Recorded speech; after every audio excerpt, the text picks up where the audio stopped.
I'm Gary Robinson, Executive Director here at the Captain Avery Museum. Welcome, everybody. I wanted to talk first about speaker responsibilities when they usually come up here for a presentation. The speakers usually show up with information to share with an audience, and that's all they do. They get help setting up the AV and everything.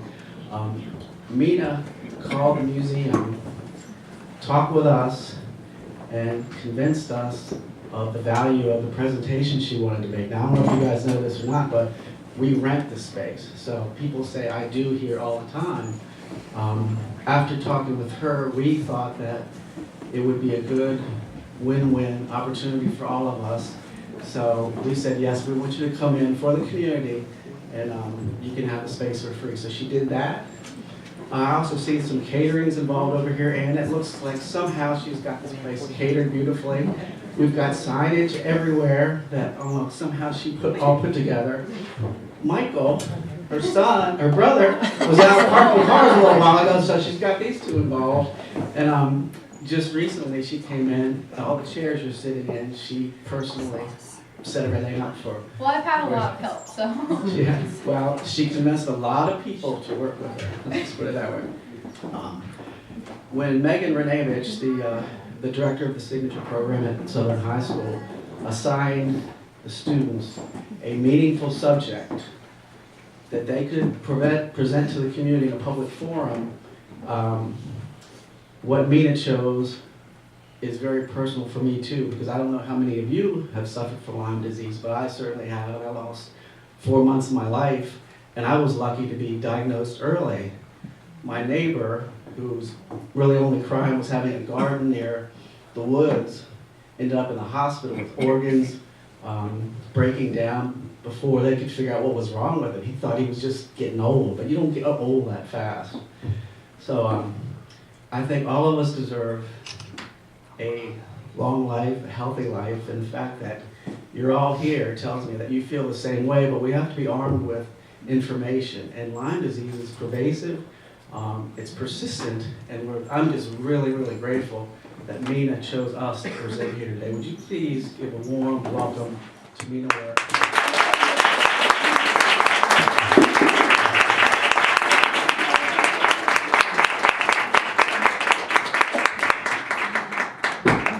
Hi, so Gary already slightly introduced me. I'm Mina Work, and I'm a senior at Southern High School. Last year I went through the signature design class, and this year I'm following it up with a capstone project. So the capstone project is a project that will make a change in a community. And the reason why I chose Lyme disease is because my mom and I both had a very rough battle with the debilitating illness. So let's start with what Lyme disease is. What it is a tick-borne illness caused by the bacterium Borrelia burgdorferi. It's spread most commonly by the deer tick or the black-legged tick. And it affects ages 3 through 60, so basically anybody who goes outside. So, as you can see on the screen, we have the adult female, the adult male, the nymph, and the larva deer tick. The nymph deer ticks and the adults can be seen pretty easily, but the larva deer ticks can be smaller than the size of a poppy seed. So, as you can imagine, they can fit into every crease and crevice and go undetected for a long amount of time. The reason why this is so important right now is because ecologists that have been studying Borrelia burgdorferi for over 20 years have predicted that 2017 summer will be the worst year yet for Lyme disease cases in northeastern America. The reason behind their prediction is because the mice population is increasing. It's ironic because you hear deer tick, you think the deers will carry the deer ticks. But actually, most commonly, mice do, and one field mouse can have up to 100 deer ticks on its face at a time. Yeah, it's gross. Crazy. But there's a bunch of ways that we can prevent ourselves from even getting a tick on us. One of those ways is covering up. So if you know that you're going into a wooded area or an area where there's going to be tall grasses, make sure that you wear long sleeves, maybe a hat, maybe some gloves and some pants, and tuck your pant legs into your socks. Do anything that will decrease the amount of tick-to-skin contact.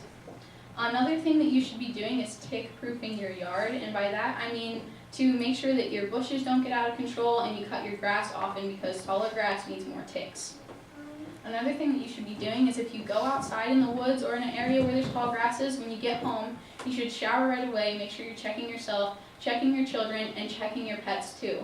I feel like a lot of people will forget to check their pets, and unfortunately it's sometimes tedious. You let your dog out, run around in the backyard or something, check them every time that they come back in. Because even if you put front line on the animals, the ticks can still jump onto those animals and hitchhike their way into your house. And then they just jump off onto your furniture, like your couches and your chairs and your bed. And then you go into a bed, there's a tick in there, you're sleeping for 8-9 hours. That's a long time to give a tick to attach itself to you. Another thing that you should be doing is,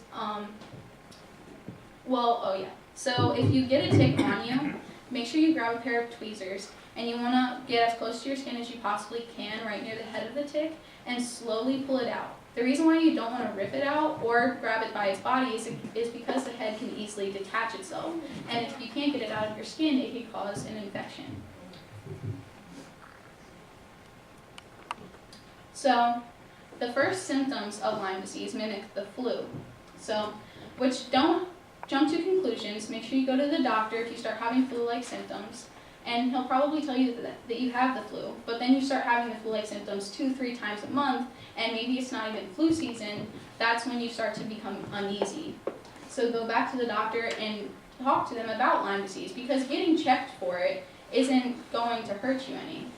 Also, I forgot to mention, when you take the tick off you, if it's attached to you, I would put it in a plastic baggie. Don't squish it or anything. If you want to, you can flush it down the toilet, but a better idea would take it off you and put it in a plastic bag, like a Ziploc bag, and take it to the doctor with you to get the tick tested as well, because unfortunately there's only 4 tests out right now for Lyme disease, and they're all inaccurate because they only search for the body's response to infection instead of the actual illness itself. Therefore, if you have the tick with you, the tick gets tested and you get tested, then if you guys don't have the same results, you can get tested again, because like I said, the tests are inaccurate. You can come back with a false positive or a false negative. Also, you want to get tested as soon as possible and get treatment as soon as possible, because if left untreated, the infection can spread to the heart, the nervous system, and the joints. One of the key red flags for doctors for symptom-wise is the bullseye rash. But unfortunately, only 70% of people who get bitten by a tick will get the bullseye rash, or it'll be somewhere where you can't see, like in your hair. That's why you have to be very cautious of the other symptoms. So, the main treatments for Lyme disease is 2 to 3 weeks worth of antibiotics. Doxycycline, amoxicillin, and I always forget how to pronounce this word. But anyway, also if you have some patients with certain neurological or cardiac forms of the illness will need intravenous treatment as well. And there's a backstory behind this picture that I put up here. So the reason why there's hundreds of medications here is because, like I said, the disease is hard to get results for, and it's very elusive. And a lot of times doctors will prescribe you medicines that treat the symptoms, not the illness itself. So I have a few people that want to share their stories and their battles with Lyme disease, but first I'll tell you a little bit of mine. So when I was 12, I missed my entire school year of 7th grade because I couldn't get out of bed because of Lyme disease. I went from 131 pounds to 95 pounds within 2 months, and I couldn't eat anything. I was in the hospital multiple times having to get IV because I couldn't hold down water or any food. But my real passion for figuring out what to do with this disease comes from what my mom dealt with and how I saw my mom deal with it. So she wants to come up and share her story now. Good job.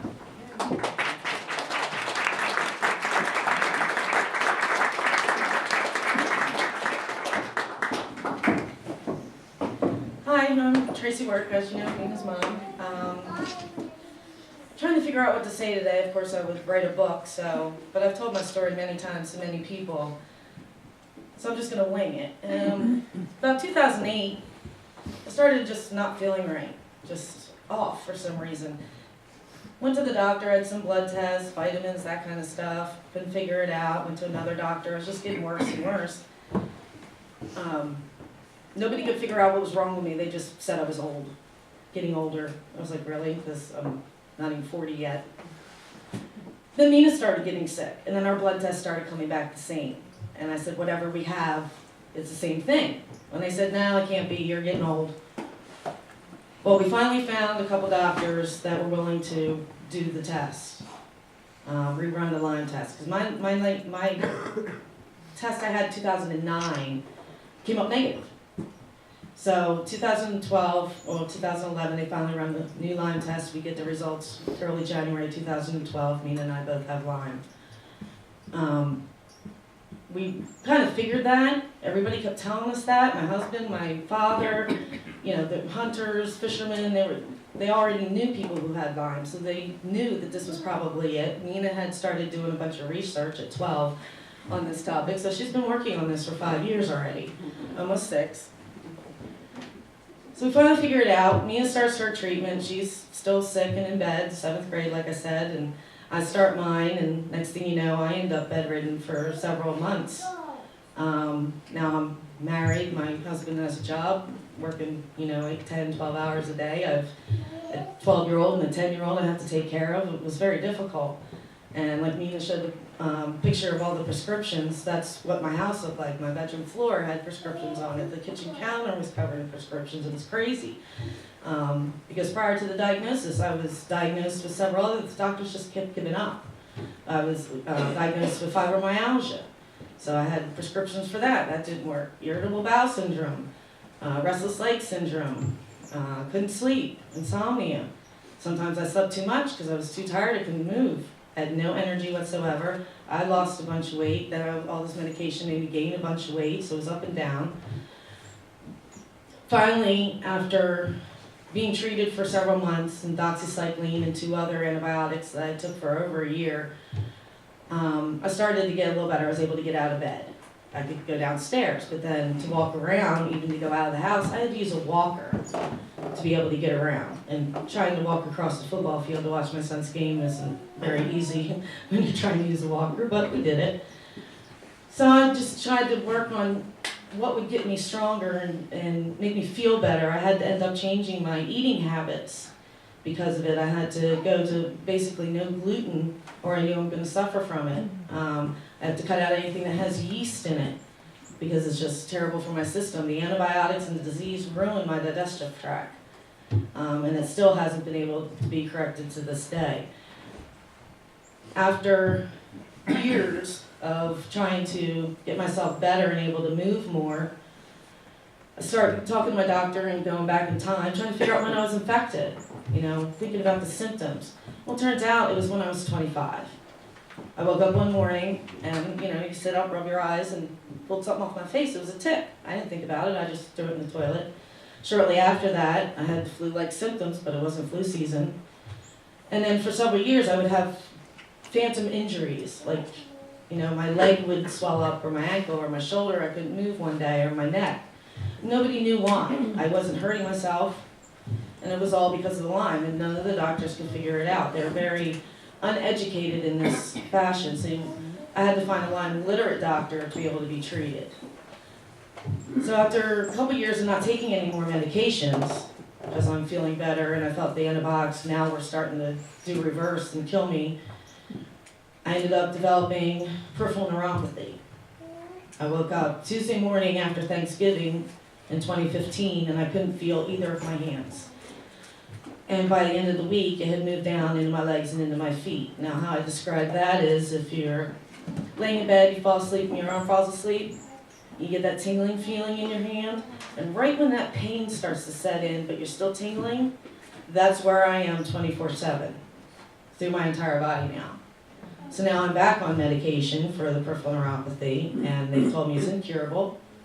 Only treatable with medication, which will be increased over time because it will get worse and continue to spread. And we don't know the outcome of that yet because the studies aren't done on that. I'm so proud of my daughter for doing this and all the research she's done over the years, and even her passion to become a medical scientist. to be able to do something, hopefully get better testing, maybe a vaccine, something that will, help us so that this doesn't have to happen to somebody else. Years ago, when she was laying in bed and having a bad day, crying, kind of pitying herself, why? So we don't need to ask why. We know why. God didn't give this to us as a punishment for anything. He gave it to us because he knew we would go out and tell everyone we run into about it, and hopefully save their life, their children's life, their pet's life, brother, sister, mother, anyone. This needs to be a huge, well, I'm going to say, it needs to be further researched and developed, talked about. It needs to be out there. Money needs to be put aside for this kind of research, because so many diseases can come from it. I mean, they're trying to link Alzheimer's to Lyme disease now, maybe even MS in certain cases, or it may even just, exacerbate it, started earlier. There's a lot of different things that they don't know about Lyme, and it needs to be taken care of, and hopefully the future is standing right here. Thank you.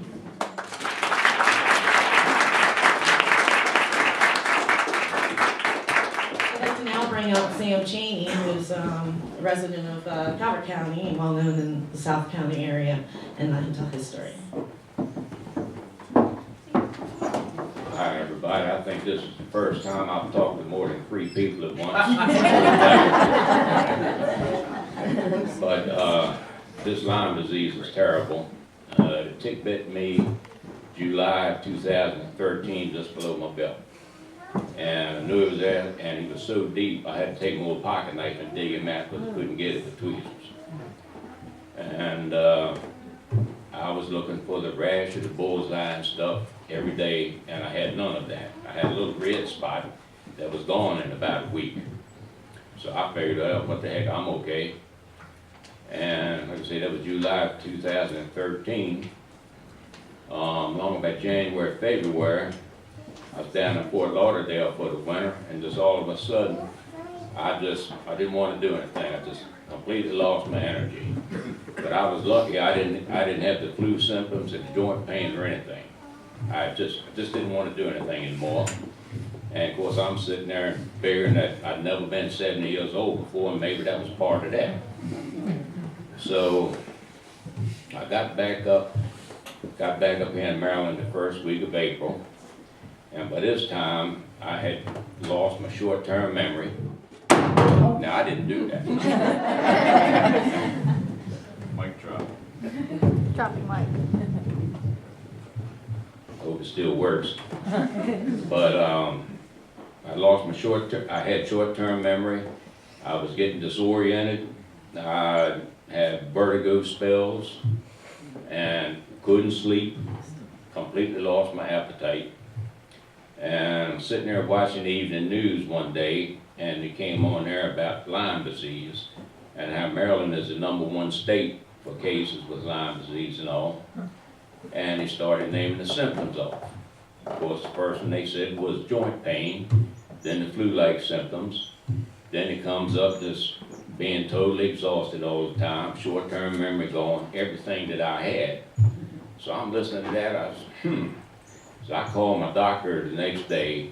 I told him I wanted to be tested for Lyme disease. He called me up there and took some blood, sent it away, had it tested. And he called me 2 days later, and he said, well, you got Lyme disease. And I just said, thank God, because with being disoriented and all this kind of stuff, I swear I thought something was going wrong with my brain. But I started on doxycycline. He started me on that. I took it for 8 months. And with me having chronic Lyme disease, it helped, but it didn't come close to getting rid of it. But I was lucky enough to find a doctor who treats this, and now my Lyme disease is gone. But like they said, the mice, the rats, the coons, the possums, all like that, carry way more deer ticks than what the deer do. And You know, it's a terrible thing. And I wish I could sit down and talk with Donald Trump just for 30 minutes to explain to him how things are with this and why the government isn't doing more about it, because this is an epidemic. So I appreciate y'all coming here and letting me get up here and say something.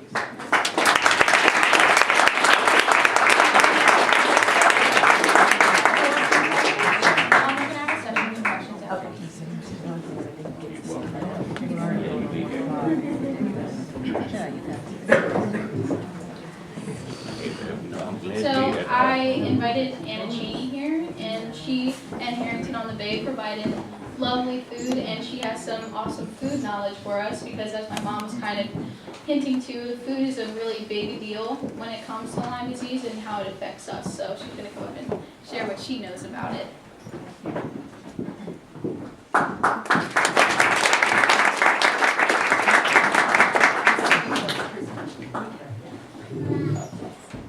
Thank you, and I really appreciate Mina, and of course through Vicki is how Mina found me, so I'm very thankful that I could be here today and help support this. It's been fantastic, done a wonderful job. Thank you. So, real briefly, I suffered from Lyme for about 4.5 years, starting in 2004. You can look in there. You know, it's page down. Okay, okay. It's counterintuitive, page down to move forward. Perfect. Thank you. Okay, so very briefly about that, because what I'm here to talk about is food. It's my favorite subject. So in 2004, I had just had my second child, and I was running a business that was sort of kind of teetering on that edge of, is it going to make it or is it not going to make it? So it was a little bit of a stressful time. So I decided to self-treat myself for just stress. And I knew that if I took a lot of vitamin C, I probably would not just get a cold. I couldn't afford to get a cold. And so I kind of was taking probably 4,000 to 5,000 milligrams of vitamin C every day until August, when I was like, okay, this was in March. And in August, I thought to myself, well, you know, it's past the cold season, I should be fine. Things are smooth sailing here at the business. And in April, though, backtracking, I had been bit by a tick. Not unusual for me. I've probably been bit by, good Lord, probably 50 ticks in my life, growing up on a farm and in the woods and everything else, and on horses. So again, just like Sam, it was a little different because it was one of those teeny tiny deer ticks that you saw in the first picture. And I dug it out because I couldn't get it out. Well, I was not aware, like Sam was more aware, I was not aware about Lyme. So in August, I stopped taking the vitamin C and quickly developed symptoms. So after a couple of months of testing by some fine doctors, with letters coming back telling me I did not have Lyme disease, I hit the internet. Felt like I was run over by a truck every single day I woke up. Joint pain, heart racing, everything Sam mentioned. Memory loss was the scariest part of it all. So by 2008, and I had my third child, still on and off suffering, taking anywhere from 17 to 19 pills a day, just to get the symptoms to subside enough to kind of make it through life. My body ached so much that in August of 2008, I didn't realize that I'd actually severed my rotator cuff, and because that's how much pain I was in. So my healing story is a bit long, but it only took 6 months, and that's where food starts. So I will proceed forward here. But some of these slides we're not going to look at because I think I just summarized it all up. Okay, so like I said, Mina asked me to talk about food, and since 2008, I have continued to learn about food. It was my business, it was what I love. I grew up on a farm, so we grew our own food, and now it was actually a big part of my life because it had to help me heal. So since then, it's kind of like my quest for life is to learn more and more about food. So what I've come to find in reading many Lyme books and trying to figure this all out and working with some very alternative medicine opportunities, I found that there's kind of a philosophy out there. You can either treat or you can heal. And so I treated for 4.5 years, and then I healed for 6 months. And so, like Mina was saying, the tests are, Sam was lucky. I got a negative test for about 2 of the 4.5 years that I suffered, even though I did find a doctor who diagnosed me clinically. So there will be, hopefully with Mina's help, there will be better and better testing in time. In the meantime, a second philosophy is, since the tests are so incorrect and sometimes false negative, false positive even, if we find out generally, okay, you got bit by a tick, you might have Lyme, or whatever in life, all the diseases, pretty much this philosophy pretty much helps with anything, even cancer, which I've done a lot of studying on as well, with food that is. And figure out what do I need to do to heal my body's systems so that my body can feel good and take that path of regenerative health. So while I didn't really understand that back then, and even in working with the more homeopathic, holistic people, I still didn't really know what was going on. But now it's very clear. So of course I chose that path. So I feel like this is one thing that's really important because it's not all about food. Food choices and lifestyle are one of the 3 pillars of health. There's a person I'd like to quote. His name is Chris Wark, W-A-R-K. Highly recommend him. You can find him on YouTube. He's got some wonderful documentaries out there. And he talks a lot about these 3 aspects of health and healing and how we can have an impact and change these things for ourselves, even in our current situations. So food choices and lifestyle, environment, and of course, we all know about stress. So immune system and food nourishment. So with respect to Lyme or pretty much any disease, we need to be able to get the nutrients that our cells need to perform at their peak. And in order to get that energy, we've got two challenges against us pretty much from the get-go. We're almost born into this due to our culture and how we are eating and how we are taking care of ourselves and the pressures and the stresses and the must do this, must be that, must make this much money, must drive this car, all these things that we have created. So anyway, way back to the 3rd century BC, Hippocrates was pretty well far ahead of the game, and he said, "Let food be thy medicine, and medicine be thy food." And I would say right now we're on the cusp of science and medicine being students of health and how food actually attributes to your health. So there's so much out there now, and the internet just has tons of information. It's accessible. You can be your own doctor to a degree. It's pretty cool. Okay, so we have the challenge of what are we putting into our system, and then what is our system actually doing with what we're putting into it? And the second one is almost something no one talks about, and it's a little more challenging in some ways.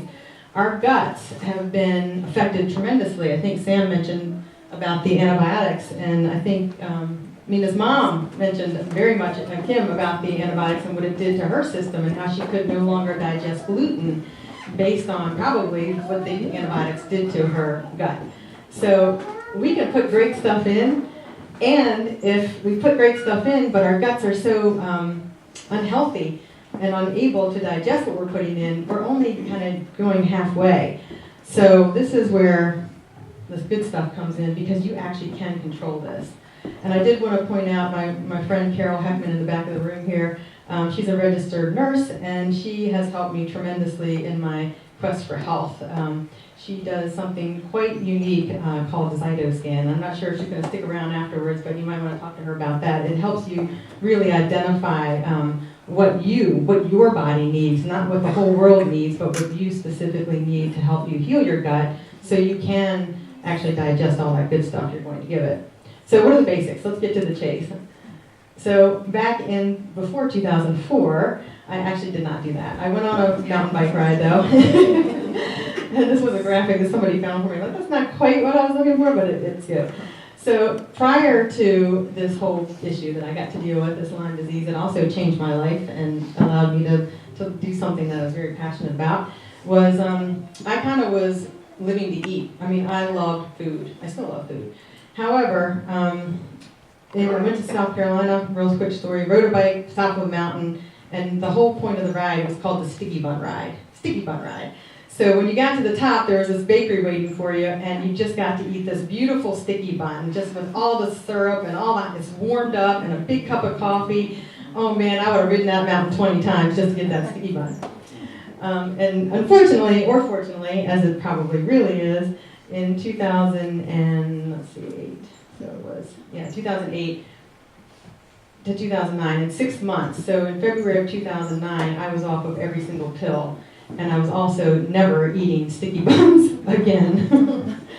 So what does it mean? Okay, you do have 100% control, in my opinion, this is my opinion, I'm not a doctor, over how your body heals and how well your systems are functioning. And there's somebody else that a friend of mine asked me to mention today, Vicki actually mentioned, Renee O'Brien, and had I remembered, I would have invited her to come. I'm sure she would have been here. She is actually a pharmacist. However, she is also a phenomenally intelligent woman about all your body's systems. And I would highly recommend to visit her. She's right down at the corner of Route 2 and 260, and she is a guru when it comes to vitamins and food-based vitamins. So she also was a huge part of my healing. Okay, now these are pretty small, but I'm going to point out a book over here on this table, Unlocking Lyme. Some of this is taken from that. Some of this is just basics for anybody who wants to help their immune system out, whether you're fighting a cold, cancer, or Lyme disease. All of these things are imperative. And I felt I was pretty young when I had Lyme disease, and I thought, you know what, I don't have to do any of that stuff. I've been healthy my whole life, and that's why it took me 4.5 years to heal, because after that period of time, I was ready to 1, check out, or 2, just give up. And I actually called my father and told him that, and he said to me, you know what, I've never heard this from you. You are healthy, you're vibrant, you're energetic, you need help. You've got 3 kids to take care of, and they're all pretty young. So I said, okay, well, I guess I have to start listening and change my diet. So no refined sugars and sweeteners. Just, if you really want to get healthy, you just cut them out. You will wind up healing from anything so much faster. Like I said, cold, flu, probably should never get pneumonia. I believe that. I can't tell you the difference in my life. I had a cold probably every time a kid brought one home, and every time somebody at work had one. I was constantly catching whatever was going around. So let's see here. Okay, what was I going to say? Oh yeah, if you need to use sweeteners, these are the best, and there's some in the back for you to try if you like. But anything that is not a processed sugar is going to be much better. And then, of course, processed foods. And I know everybody here probably knows really quite well what a processed food is. But my friend who's also here, so personal chef and wonderful chef, Mike Stotler, he gave me a quote yesterday. He said, if you can't bake it in your own kitchen, don't eat it. So I really like that, and I think that was a good one. That's a good way to say what's processed.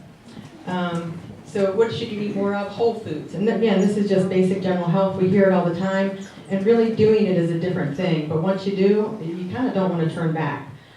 So of course, the fruits, the veggies, the things we all know. Now there's a big difference. There really is a big difference between grain-fed meat and grass-fed meat.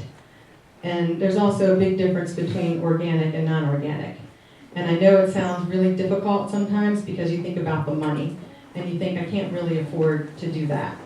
And I can't disagree with that statement. However, I can disagree with a lack of effort in figuring out a way to do a little bit more if you can. And another friend of mine is here today. She's in the front row here. Her name is VK Holzendorf. She's got a farm right down the road, and she does grow everything organically there. And in your soup today, your Tuscan chicken soup, which is also a recipe of Mike Stotler's, you will try her freshly grown organic greens, which are out of this world and very, very reasonably priced. And they're gorgeous. You can drive right down there and probably pick some up today. So it is here, and I'm going to show you a couple pictures of, one is going to show you McDonald's food in the price, and one's going to show you a large organic apple and a sweet potato. And we're going to compare pricing and see. Because when you get creative and when you're sick, it's funny how you figure out ways to do things you never thought you could do. Now these are all in the book, so I'm just going to brief through them. There are very, very specific Lyme foods, and these are quoted from his Dr. Rawlings' book. Dr. Rawlings is a doctor, and he was actually an OBGYN, but he wound up suffering from chronic Lyme. So with his medical background, he wrote a phenomenally, I think it's an awesome book. It's state-of-the-art, it's current, it's right now, and I've read many Lyme books, and this is the one that I would recommend. You can get it on Amazon. It was like $4.99. Highly recommend that book. And he's got so much detail in there about how, how can you use traditional conventional medicine and how can you use herbs and food to heal yourself. So there are some very specific suggestions, and I would highly recommend, if you are suffering or know someone suffering, point them in that direction, because it'll be amazing. And this is temporary. One of the things that my doctor told me, he said, you got to understand this is temporary. And that's what got through my head. I can never forget those words, because I felt like I can't give all this stuff up. I really can't. I love drinking my wine, and I have to give that up. So, but yes, I did. So today, for our lunch, a little snack, we're going to try some of this wonderful Tuscan chicken. And the Tuscan chicken soup is made with homemade bone broth. This is all made at Harrington-on-the-Bay, and the bone broth is made from scratch. And why is that good? Because that actually helps heal your gut. It helps your digestive system begin to be able to digest and actually utilize the good stuff that you're trying to put in, and get rid of the stuff that it doesn't want. So bone broth is key. You're also, within that, like I said, are the fresh greens. It's some kale that VK provided for us. Next to that, we're going to have a completely wheat and gluten-free bread.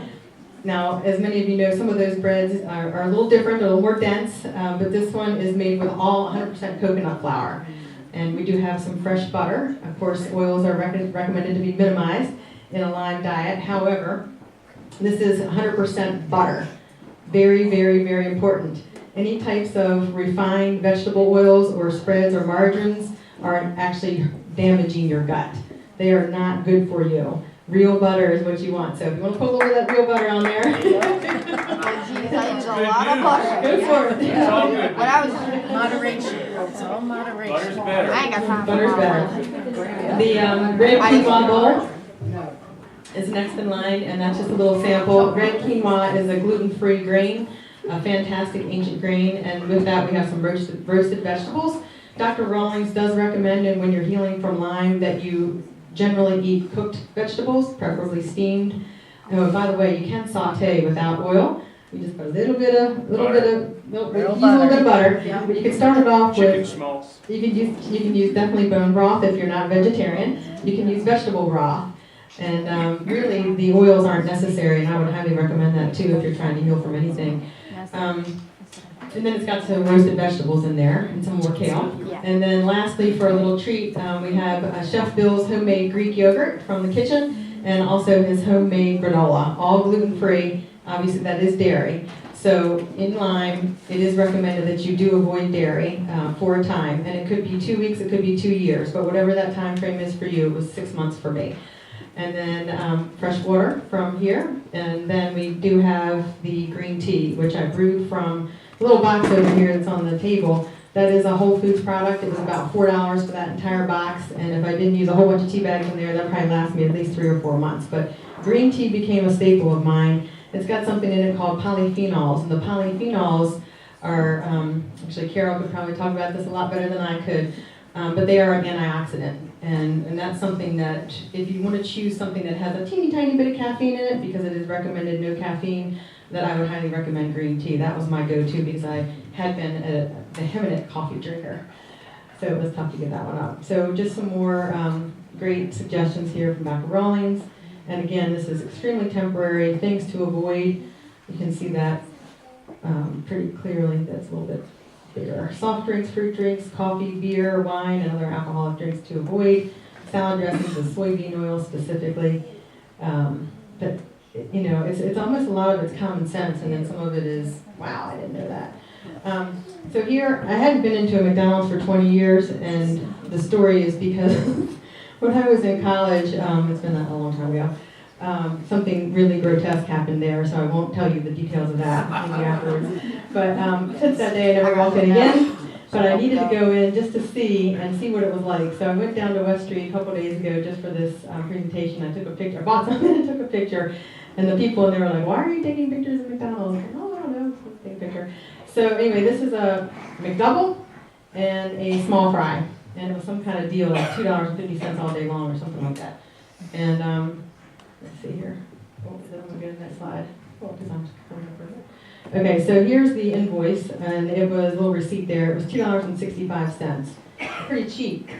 I was like, well, I can see why they make it so easy for people to come get quick food, right? Well, then I went over to Whole Foods and I bought a sweet potato, an organic sweet potato, and a big, nice, beautiful green apple. And I took it home and cooked it, and here's the invoice from that. So I bought 2 potatoes because I love them actually, and they were about 90 cents a piece. And the apple, which was huge, was $1.25, and that's 100% organic. So I showed it to my kids after doing this, and I said, which one would you rather have? But they were laughing. So anyway, they actually ate this last night because I actually cooked this last night and made that. And when I do food for my kids, when I try to get them to eat, healthier foods, I try to make it look pretty. And if I give them apples that look like that, now they're spoiled though. If they don't look like that, they don't look as good. But it makes it easy to feed it to people because it looks so good. So you can do it. You need to be creative. Potatoes, if you're going to have potatoes on a LYME diet, you do want to stick with the sweet potatoes. They do have lectins in them, and that's something else that makes it a little more difficult to heal. So that's my story, and that's what I believe in. And over here to my right is your left is 3 fermented food items. The fermented foods are very, very important for digestive health. So what a fermented food does is helps with restoring the natural microbial activity and all the little microbes that are in your gut that are helping. It's like good bacteria. It's helping your digestive system build back up again. So if you can incorporate fermented foods into your diet, it is fantastic. And there's 3 for you to try here today. They're labeled, and please help yourself. They're absolutely delicious if you like fermented foods. And if you don't know if you like them, please try them. I will not be offended in any way, shape, or form if they're not for you. The one in the far back is going to be most like traditional kraut or sauerkraut, and then the other 2 are going to be a little more fun. We have I'll call it pickled beets, but not the vinegar pickled. This is a different process that allows a natural fermentation to take place, which is where those little microbes come from. And then the pickled watermelon rinds, which I'd never had them before, and our chefs did them, fantastic. To die for, really good. And so, and then the sugars I want to point out back there, I think we have the coconut sugar today, pure maple sugar, and then I have some honey from the beekeeper who's at Honey's Harvest Farm, which is my farm.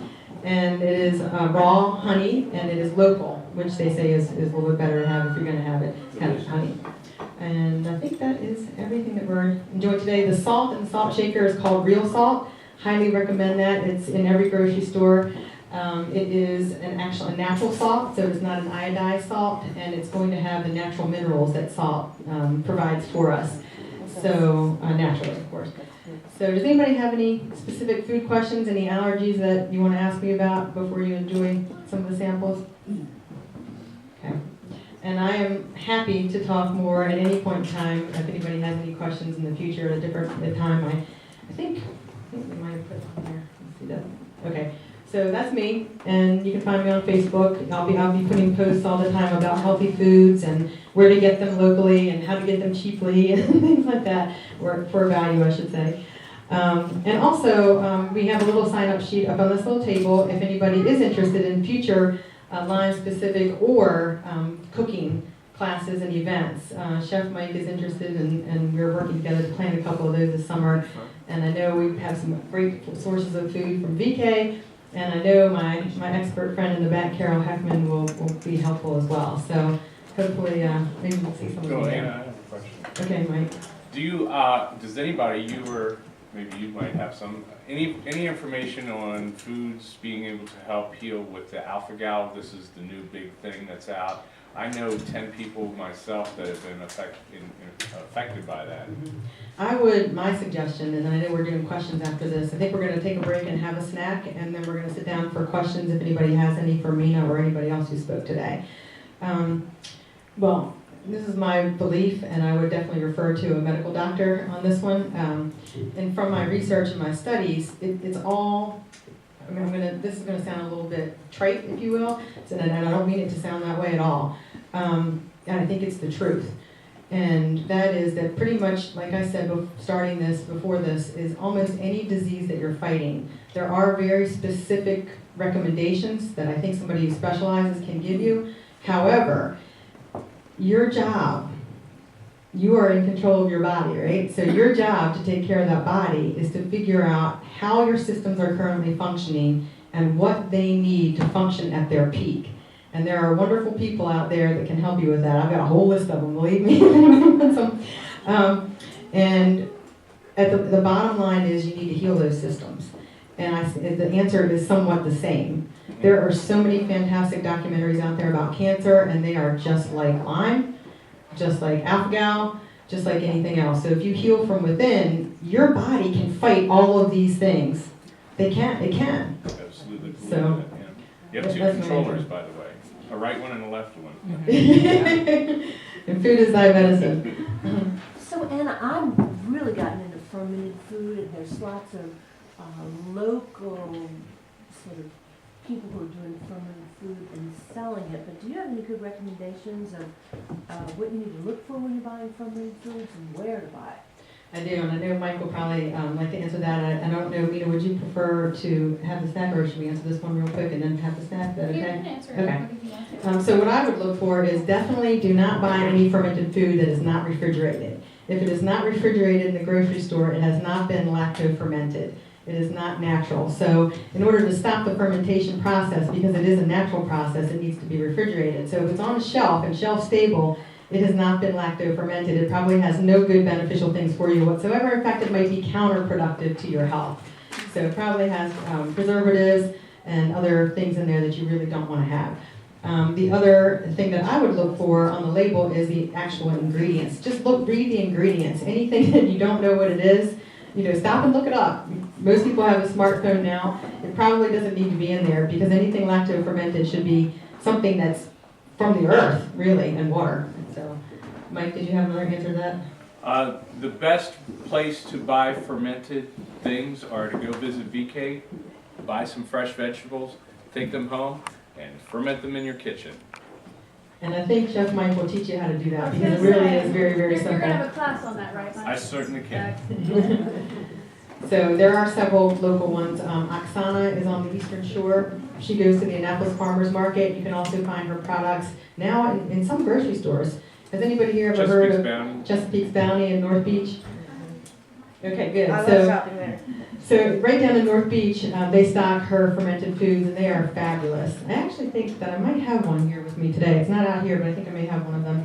And then Preserve in Annapolis.